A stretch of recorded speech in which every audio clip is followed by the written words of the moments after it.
Be attentive now. So the next poem of discussion is The Sick Rose. This is in the curriculum of class 11 West Bengal board and बहुत ही meaningful poem है, छोटा poem है, काफ़ी meaningful. CBSE board में एक poem है the fog, सिर्फ fog, sorry fog, कुछ एक लाइन का है, 5-6 लाइन का, उसी की तरह ये भी है। ये जो पोएम है ना, इसको अलग अलग लोग अलग अलग तरीके से इंटरप्रिटेशन देते हैं, इसीलिए समझने में थोड़ी दिक्कत आती है। Poem was compose by William Blake. William Blake was a noted English author. He was a poet, painter and engraver.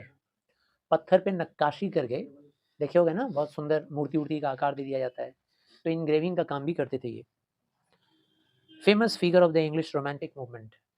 English का रोमांटिक मूवमेंट जब शुरू हुआ, जिसका पायनियर माना जाता है विलियम वर्ड्सवर्थ को, जॉन मिल्टन, विलियम वर्ड्सवर्थ, ठीक है ना, जॉन कीट्स, ब्लेक भी उसी में से आते हैं, ठीक, पीवी शेले, ये सब रोमांटिक मूवमेंट के पोएट थे, मतलब जिन्होंने नेचर के बारे में लिखा। तो ये भी रोमांटिक मूवमेंट के ही पोएट हैं। और ब्लेक का ये जो पोएम है, 2 sets of poem, songs of innocence and songs of experience, ये पोएम सिक रोज लिया गया है सॉन्ग्स ऑफ एक्सपीरियंस से। ध्यान देना, शुरुआत में जब उन्होंने ये पोएम लिखा था तो 2 सेट लिखा था, एक सेट था सॉन्ग्स ऑफ इनोसेंस और एक सेट पोएम पोएट्री का था, मतलब बहुत सारे पोएम्स थे उसमें, वो था सॉन्ग्स ऑफ एक्सपीरियंस। इनोसेंस का मतलब जानते हो ना क्या, मासूमियत। इनोसेंस का मतलब क्या होता है, भोलापन, मासूमियत। मासूमियत का मतलब हो गया जिसके पास नॉलेज नहीं है। नॉलेज भी तो कई किस्म के होते हैं ना, ऐसा मत सोचना कि तुम्हारे पास अच्छा नॉलेज नहीं है तो तुम मासूम मासूम हो। बुरा नॉलेज नहीं होना चाहिए, नॉलेज को भी डिफरेंशिएट कर दें, है ना। पृथ्वी सूरज का चक्कर काटती है, ये अच्छा नॉलेज है, होना चाहिए, ठीक है ना। लेकिन सिगरेट पीने में कैसा फीलिंग्स आता है, ये बुरा नॉलेज है, ये नहीं होना चाहिए। तो अगर सिगरेट पीने में कैसी फीलिंग्स आती है ये नॉलेज तुम में नहीं है, तो यू आर इनोसेंट, आप मासूम हैं। समझ में आया? मासूमियत और क्रिमिनलिटी का समझ गए ना डिफरेंस। एक क्रिमिनल, क्रिमिनल मत समझो, अपराधी नहीं हो गए तुम, कहने का मतलब आप एक्सपीरियंस्ड हो गए। जब एक्सपीरियंस्ड हो गए तो फिर आप मासूम नहीं हैं। तो ये उसी का एक पार्ट है, किसका पार्ट है, सॉन्ग ऑफ एक्सपीरियंस का, यानी कि जिसके अंदर मासूमियत ना हो ऐसे लोगों के बारे में कवि ने गाथा लिखा। The sick rose occurs as part of the songs of experience. The poet mentions through the symbols of rose, symbols of rose. ये पोएम काफ़ी सिंबॉलिकल है। सिंबॉलिकल को एक और भाषा में बोलते हैं एलेगोरिकल। एलेगोरिकल या सिंबॉलिकल क्या होता है भाई, जिसमें ऊपर से कोई और बात होती है और अंदर ही अंदर बहुत ही गहरा रिलीजियस लेसन होता है, कोई बड़ा सा लेसन होता है जो हमें सिखाना होता है, और वो लेसन सिखाने के लिए हम ऊपर से एक छोटी सी कहानी बताते हैं और अंदर कुछ और समझा रहे होते हैं, ठीक है ना। दो दो मीनिंग, डबल मीनिंग, ऐसे मीनिंग वाले पोएम को या ऐसे मीनिंग वाले बात को हम लोग बोलते हैं एलेगोरिकल या सिंबॉलिकल। सिंबॉलिकली कुछ और मीनिंग आ रहा है। तो पूरा का पूरा पोएम में सिंबल है, अभी हम लोग पढ़ेंगे one by one. The symbol of the rose and the worm, how intense experience preys upon unpolluted innocence. Poem में हम लोग पढ़ेंगे कैसे एक्सपीरियंस अनपॉल्यूटेड, यानी कि प्योर, यानी कि वर्जिन, यानी कि चेस्ट रोज को डिस्ट्रॉय कर देता है। ये हम लोग पोएम में पढ़ने जा रहे हैं। तो पढ़ने के पहले थोड़ा हम लोग को जानना पड़ेगा इसका रिलेशन विद बाइबल, इसका सिंबॉलिकल मीनिंग। सिंबॉलिकल मीनिंग बाद में करेंगे, पहले वर्ड टू वर्ड मीनिंग जान लें। हाँ, तो पहले हम लोग बात करें कि जो रोज़ है, सिंबल की बात कर लें, तो जो रोज़ है ना, rose is a symbol of love, rose is a symbol of purity, rose is a symbol of chastity, chastity हो, प्योरिटी हो, वर्जिनिटी हो, ठीक है ना। इसका मतलब क्या होता है, मासूमियत, हिंदी मीनिंग हो गया मासूमियत, भोलापन, यानी कि without knowledge, without experience, without dark experience, बुरे नॉलेज के बिना जो लोग होते हैं उनको बोला जाता है चेस्ट। संत साधु जानते हो ना, वो लोग बुरे नॉलेज उनके पास नहीं होते हैं, वो लोग चेस्ट लोग हैं, वो लोग प्योर हैं, वो लोग वर्जिन कहलाएंगे, ठीक है ना। तो यहाँ पर रोज उसी का सिंबल है। दूसरी तरफ वॉर्म, WORM, वॉर्म, वॉर्म का मतलब होता है कीड़ा, ये एक ऐसे कीड़े की बात हो रही है जो ज़मीनी कीड़ा है, बॉडी में उसके बोन्स नहीं हैं, केचुए टाइप का वर्म। वर्म जो होता है वो किसका सिंबल होता है? तो वर्म देखे होगे वो सक करता है, जैसे कि मिट्टी के अंदर से कुछ चीज़ों को खा ले रहा है, चूस ले रहा है, खींच ले रहा है ना? जहाँ भी रहता है चबा जाता है, काट लेता है, खा जाता है, इस तरह का काम करता है। इसलिए वर्म सिंबल है एक डिस्ट्रक्टिव इंसान बोल रहे हैं, पुरुष का, यानी कि मैन का, ठीक है ना? और उधर रोज़ के बारे में क्या बताया? Rose is a symbol of love, chastity, purity, virginity and women. Women बोलना भूल गया। रोज़ जो है ना वो वुमेन का सिंबल है। इसके बाद फिर डार्क नाइट। डार्क नाइट एक तो ऐसा सिंबल है जो ये बता रहा है कि अनअवेयरनेस, लैक ऑफ नॉलेज, इस बात को सिंबॉलिकली प्रेजेंट कर रहा है। क्रिम्सन जॉय, नेक्स्ट वर्ड है क्रिम्सन जॉय। क्रिम्सन का मतलब क्या होता है? बहुत ही डार्क रेड कलर को बोलते हैं क्रिम्सन, ठीक है ना? यहाँ पे क्रिम्सन सिंबॉलिकली प्रेजेंट कर रहा है रोज़ का भी इंटरेस्ट, ठीक है ना? जो फ्लावर है, यानी कि सिंबॉलिकली जो प्रेजेंट कर रहा है वुमेन को, वुमेन के इंटरेस्ट को भी सिंबॉलिकली प्रेजेंट कर रहा है। क्या चीज़ का interest? About the dark knowledge, getting interested in getting the dark knowledge, interested in getting the experience. Rose का भी इंटरेस्ट है। एंड हाँ, इसके बाद हम लोग बात करें कि इस पोएम का क्या रिलेशन है बाइबल से।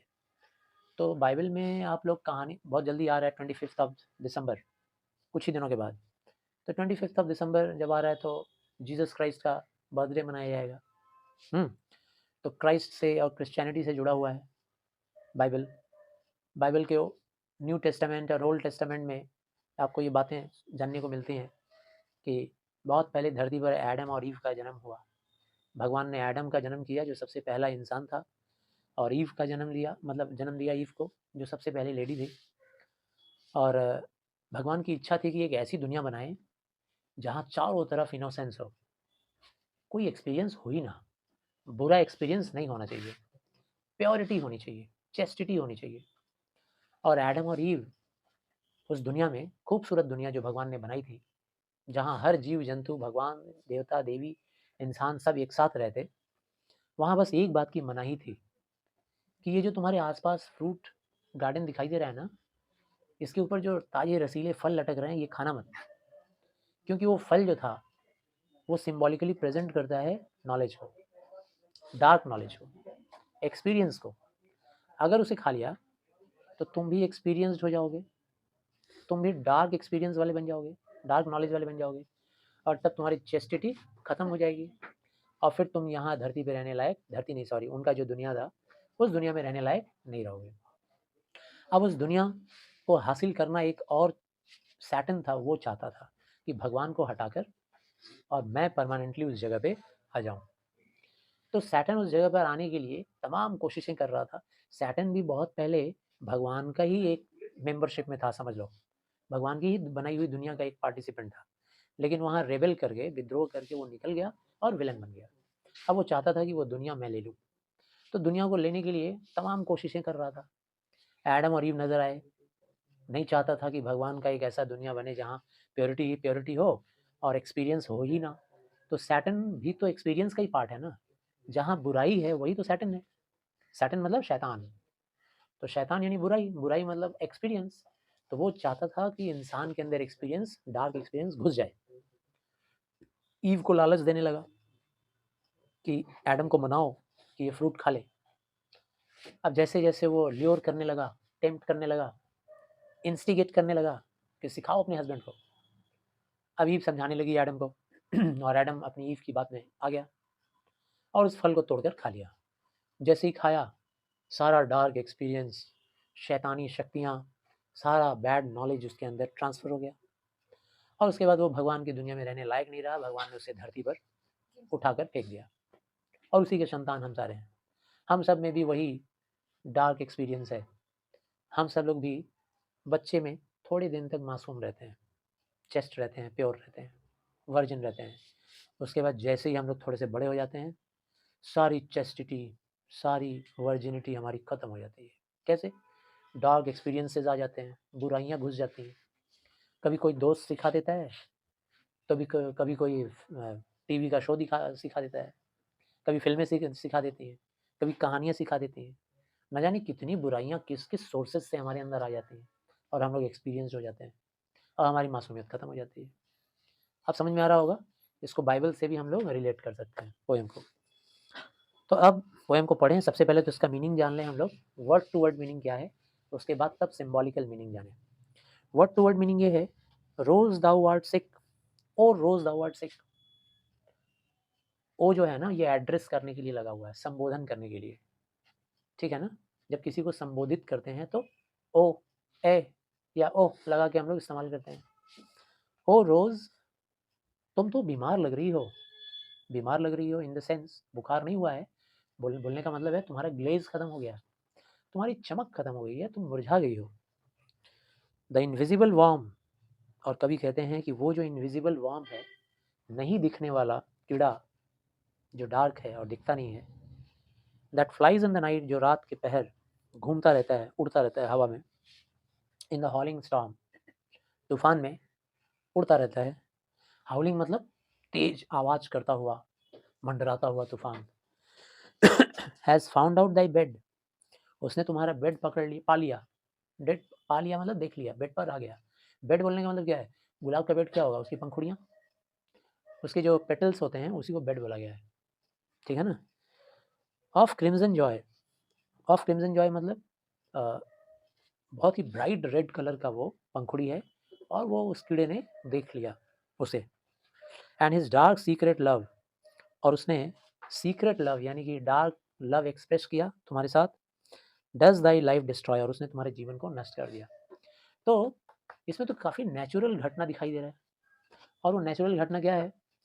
जो कि हम लोग देखते हैं कि कोई फूल खिला है और भंवरा या कोई और कीड़ा, रस चूसने वाला, उड़ता हुआ या कैसे भी डंठल वंठल पकड़ के आ गया और उसके अंदर, फूलों के अंदर नेक्टर निकलते हैं, काफ़ी मीठे होते हैं, उसे वो रस चूस लिया और चूस करके वो उड़ गया या फिर भाग गया। तितली भी, भौरे भी आते हैं, कई तरह के कीड़े, और उसके बाद फिर वो फूल का जो खूबसूरती होता है वो थोड़ा कम जाता है, धीरे धीरे वो मुरझा जाता है, क्योंकि उसके अंदर का नेचुरल नेक्टर ख़त्म हो गया। तो ये काफ़ी नेचुरल है। लेकिन अब इसी नेचुरल बात को इनर मीनिंग देकर, सिंबॉलिकल मीनिंग, ये पोएम डिफ़िकल्ट इसीलिए है क्योंकि इसका सिंबॉलिकल मीनिंग समझना थोड़ा मुश्किल हो जाता है। पोएट क्या कहना चाह रहे हैं सिंबॉलिकली समझा के, ठीक है ना? क्या कहना चाह रहे हैं वो तो मैं पहले बताया, फिर भी अभी बताऊँगा, रिपीट करूँगा, और इसीलिए डिफ़िकल्टी होती है। तो आशा करते हैं आप लोग ध्यान से सुनेंगे। 5 मिनट्स मोर। तो रोज़ दाउ आर्ट सिक, अब इसका सिंबॉलिकल मीनिंग क्या होगा? ओ रोज़ मतलब कवि एक खूबसूरत महिला को संबोधित कर रहे हैं। ओ रोज़ यानी कि किसी खास वुमन को, दाउ आर्ट सिक, तुम तो बीमार लग रही हो, तुम्हारा सौंदर्य उड़ा हुआ है, तुम्हारे चेहरे का ग्लो नहीं है, तुम्हारे चेहरे पे चार्म नहीं है। क्यों नहीं है ये सारी चीज़ें? Because that woman has suddenly got the dark experience, उसने कुछ एक्सपीरियंस किया है जो जिसके बारे में वो नहीं जानती थी। उसको किसी बात का आइडिया नहीं था उस एक्सपीरियंस का, जो उसने एक्सपीरियंस को सडनली पाया। इसकी वजह से उसका चार्म खो गया है, उसका मुस्कान उड़ गया है और वो बीमार लग रही है। द इनविजिबल वार्म, अब उसको बीमार बनाने वाला कौन है? द इनविजिबल, इनविजिबल मतलब नहीं दिखने वाला। तुमको क्या लगता है वो मिस्टर इंडिया था जो उड़ गया और दिखाई नहीं दे रहा और आ गया? नहीं, यहाँ इनविजिबल का भी एक सिंबॉलिकल मीनिंग है। इनविजिबल मतलब जो डार्क इरादे होते हैं ना इंसान के, वो दिखाता है क्या? कभी नहीं दिखाता है। अगर किसी को किसी से बदला लेना होता है तो दिखाता क्या है? मुस्कान। लेकिन अंदर क्या है? इविल एक्सपीरियंस घूम रहा है अंदर। अंदर क्या घूम रहा है? बुरी भावना घूम रही है, और ऊपर क्या घूम रहा है? मुस्कान। वो जो अंदर घूम रहा है उसी को क्या बोलेंगे? डार्क। इनविजिबल, वो छिपा हुआ है। The invisible warm, invisible warm मतलब वार्म इनविजिबल नहीं है, बार बार बोल रहा हूँ। क्या इनविजिबल है? उसका इंटेंशन, उसका इरादा इनविजिबल है। वो आ जाता है अचानक खूबसूरत फूल के सामने, खूबसूरत वुमेन के सामने, और ये वार्म कौन है? डार्क इंटेंशन रखने वाला एक पुरुष। पुरुष को माना गया है सिम्बॉलिकली कि वो एक विध्वंसक होता है, वो बर्बाद नाशक होता है, बर्बाद करने वाला होता है, ठीक है ना, ये रूप में माना गया है। कितना बुरा कवि है। That flies in the night, और वो कीड़ा डार्क इंटेंशन लिए हुए उड़ता है, रात के टाइम उड़ रहा है, उसके पर नहीं लगे हुए हैं जो उड़ेगा।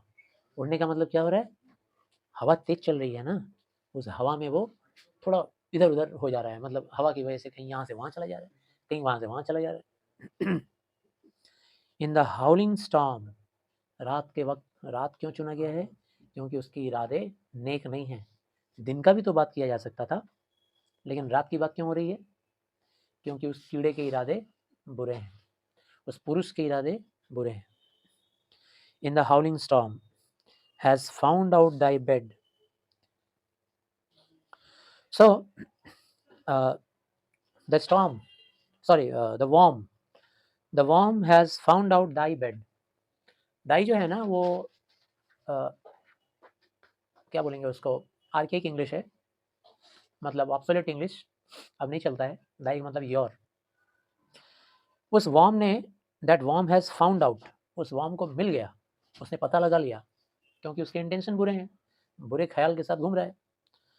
And found out thy bed, तुम्हारे बेड को उसने ढूंढ निकाला। तुम्हारे बेड को मतलब उसकी पंखुड़ियों को, गुलाब की पंखुड़ियों को बोल रहा है।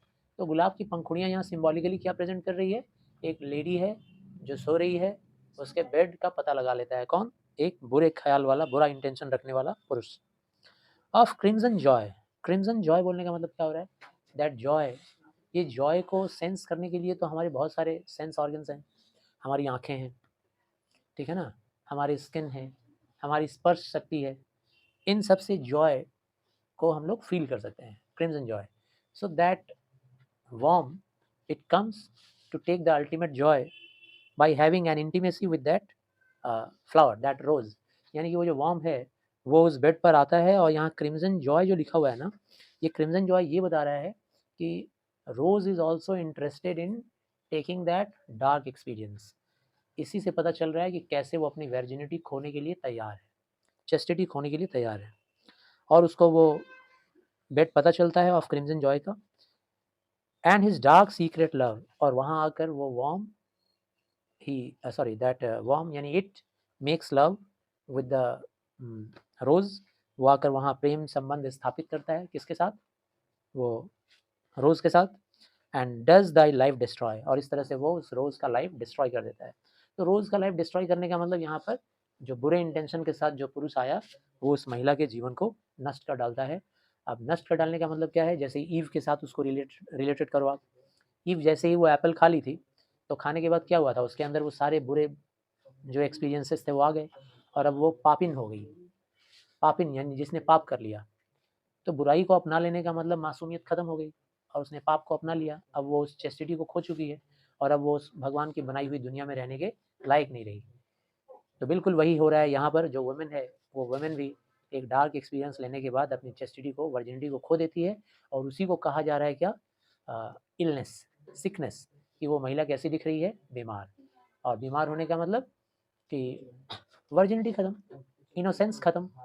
तो कहान मतलब पोएट से हम, पोएम से हम लोग को लेसन क्या मिल रहा है, लेसन यही मिल रहा है कि unless you fall victim to some dark experience, you are chaste, you are virgin, you are pure, we are pure, and once we get the infection of that dark intention or dark experience, we lose our innocence। और जब हम लोग innocence खो देते हैं तो we are not a part of divine, हम लोग डिवाइन के हिस्से नहीं रह जाते हैं। तो आशा करते हैं इसका सिंबॉलिकल मीनिंग आप लोग को समझ में आया। कोई डाउट है तो आप लोग पूछ सकते हैं। Thank you.